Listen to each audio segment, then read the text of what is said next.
Okay, so that was a good win for us. I told the team that I was proud of how they started fast, and in the early morning kickoff started fast and got momentum, and really in all three phases. Wish we would have kicked the ball a little better, field goal wise, but other than that, we were pretty good for the most part. Very aggressive on defense, and we're able to contain them.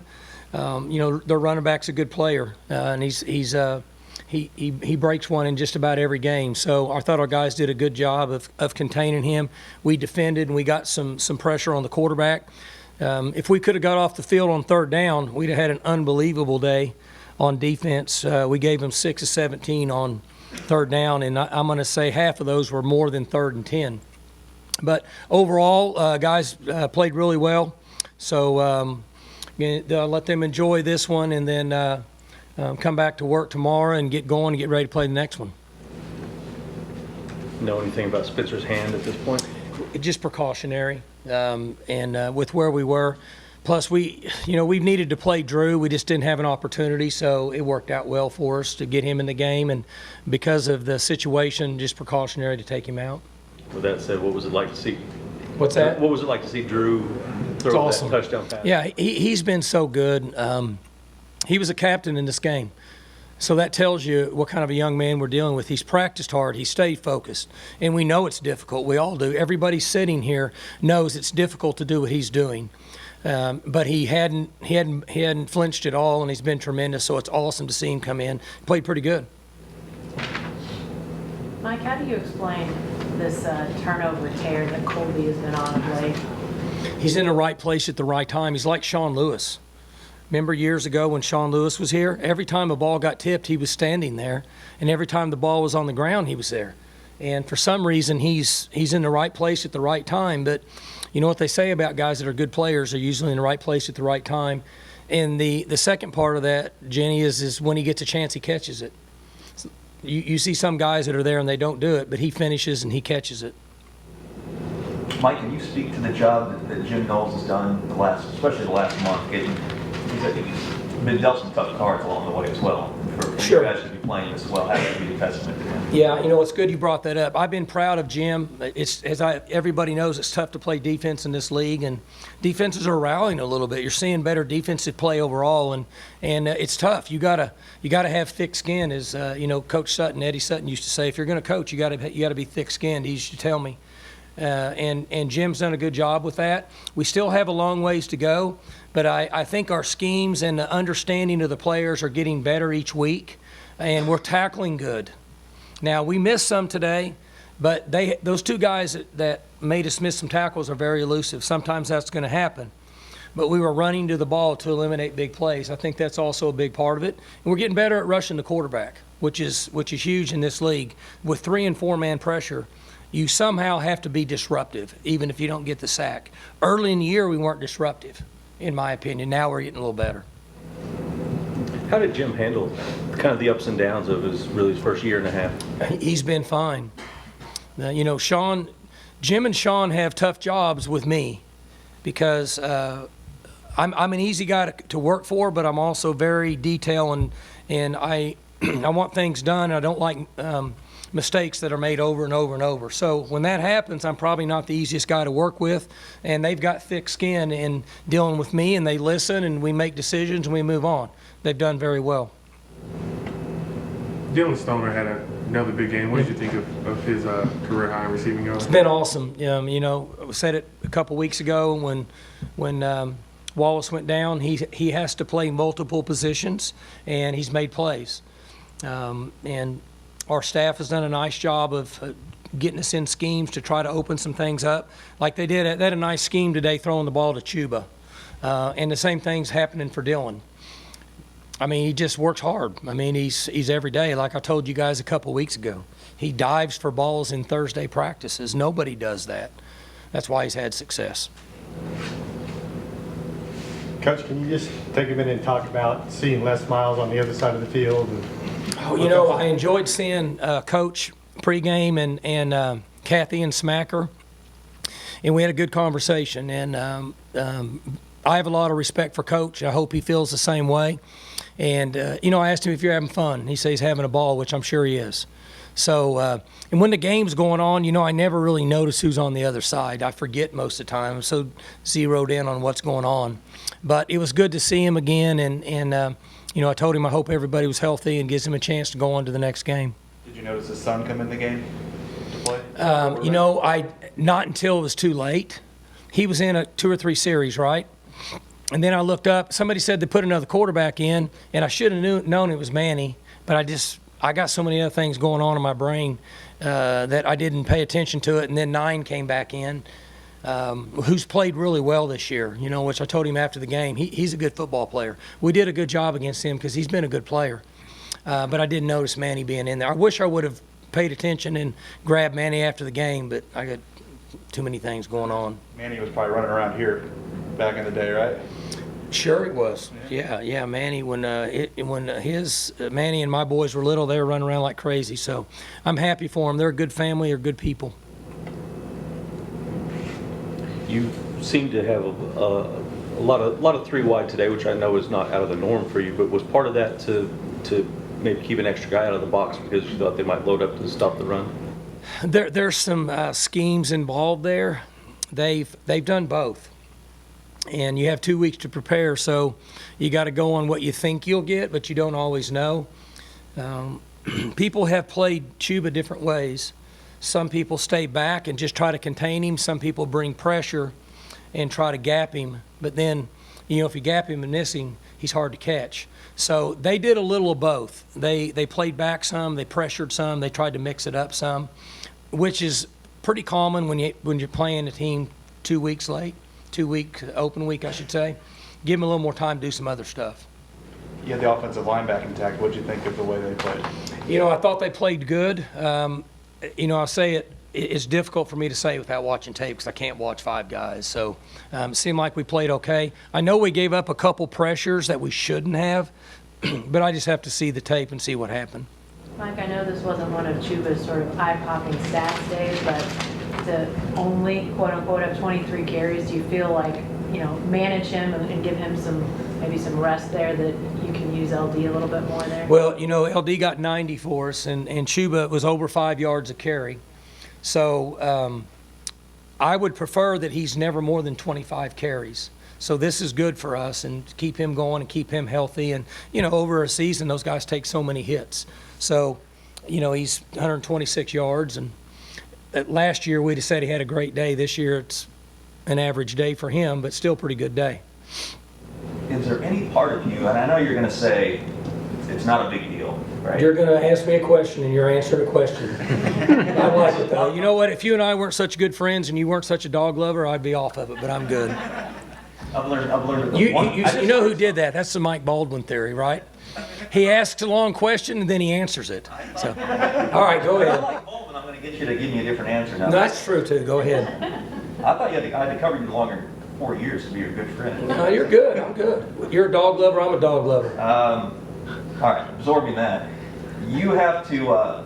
You've got a guy in the Heisman race, and he's going to have to post big numbers realistically to get to New York because he's sort of coming from behind in terms of the pack, and a lot of the guys ahead of him are on the playoff teams and they get a lot of attention.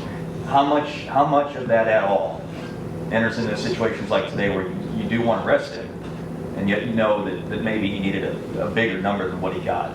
Those discussions take place all the time. Traditionally for us, it's been the wideouts, right? So, but over the last 6 or 8 years, it was a lot of games that were pretty far ahead. Like today, we hadn't been in this situation much this year. Every game's been a battle. So, the discussion takes place, and it's a real gray area, and it's a catch-22 because do you try to pop him for another 40, and then if he gets hit, all of a sudden you're not very smart. Because you need him for next week. So those discussions take place. And I will say this for him. So I do not know what his total yards rushing are. Does anybody know on the year?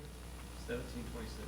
So as of now, he's 1726. So at some point, the people that make the decision on who goes to New York have to say how many guys in the country have rushed for, I'm guessing he's going to at least rush for over 1,800, right? Pretty safe to say. So how many guys in the country have rushed for over 1,800 yards at that point? Anybody know? I don't know. He's comfortably in first. He's Among How all many the- guys will rush for over 1,800 yards? Running backs? 2, 3, maybe. Maybe three. Not Maybe? many. Okay. Versus how many quarterbacks will throw for 3,000? 30? I'm guessing. I don't know because I don't keep up with stats. But I was driving home the other day, and I got to thinking about that. When you think about the comparison, let's say he goes for 1,900. How many guys will rush for 1,900 yards in a Power 5 conference school? How many? How many quarterbacks will throw for 3,500 or 4,000 at a Power 5 conference school? 15? There's your answer. He deserves to be there. And I can honestly say that for him because he's a very humble, unselfish, hardworking young man. And you know me, I don't step out there much. So we're proud of what he's done. But at some point, you have to look and say, okay, is this a quarterback award? Or do running backs and other positions potentially get involved? Or is this just a quarterback award? If it's just a quarterback award, I'm good. That's my opinion. Everybody's entitled to it. That's my opinion. Do you feel, and that's a valid opinion, but do you feel, because he's on some straw polls and watches, but he's running six to 8, not like 3 to 4. Do you feel like you have to force him into the conversation with regard to the electorate, the rest of the country at this point? Well, I'm bringing evidence to the table. Here's my evidence. How many guys are going to rush for, let's say he's safely, okay, I'm going to do a show of hands. Who doesn't think he'll rush for 1,900 yards? Okay, so if he rushes for 1,900 yards and nobody else rushes for 1,900 yards at a Power 5 conference school, is it just a quarterback award now? I'm saying if he's the only guy, that's a pretty good accomplishment. That's all I'm saying. So I'm trying to do the best I can to answer your question, but I also can't do this. I have to be careful about putting him in because, like at the end of this game, there was some pushing and shoving and all that stuff, and that's when you warn your team, don't do anything. We don't want a ejection, but then also I don't want somebody to get hurt by guys that are upset. I'm not throwing anybody under the bus. I'm just saying, so all that has to filter through my head, and I have to answer for both sides of it. So I'm saying if he rushes for 1,800 or 1,900 yards and nobody else in the country does, and he's playing at a Power 5 school, if he doesn't go to New York, it's a quarterback award then from here on out, right?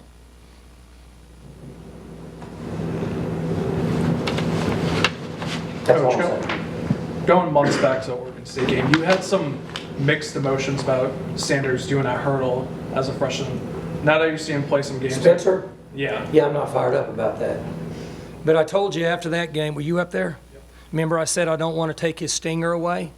I don't want to take his stinger away, but I kind of want to take his stinger away now.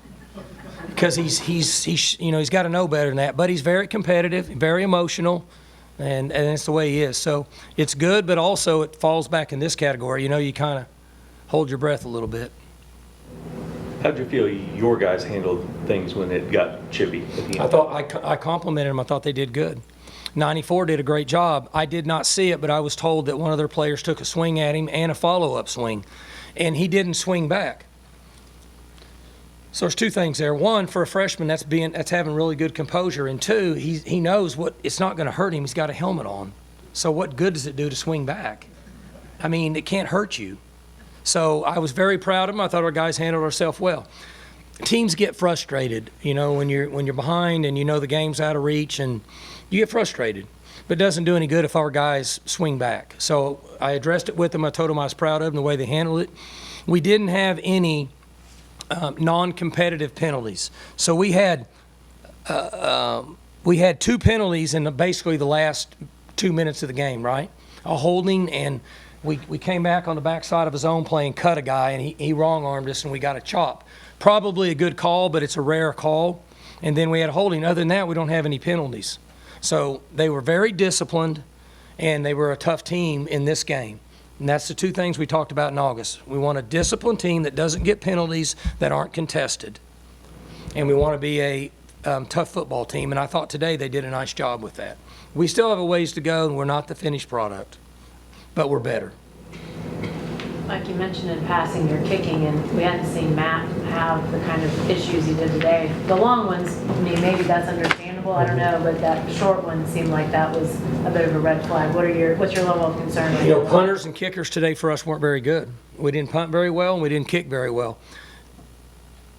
Sometimes they don't play as good, and it's more recognizable. Snaps, holds, punts, snaps, holds, kicks, because it's just them. So I have all the confidence in the world in Dola, but he missed 2 kicks that have been pretty routine for him this year. And even the long one, he had plenty of distance. He just missed the kick. So he's had better days, and I would guess that he'll come back and have good days from here on out. Could you have drawn up the Dylan Stoner catch right before to set up that long one any better? I mean, get out 1 second left. A nice play call. The protection was good. The throw and catch was good. They got caught in a corner fire, and the safety didn't rotate over the top. Coach, before you go, can you give us a comment about the team's feeling about the tribute to the military today? Awesome.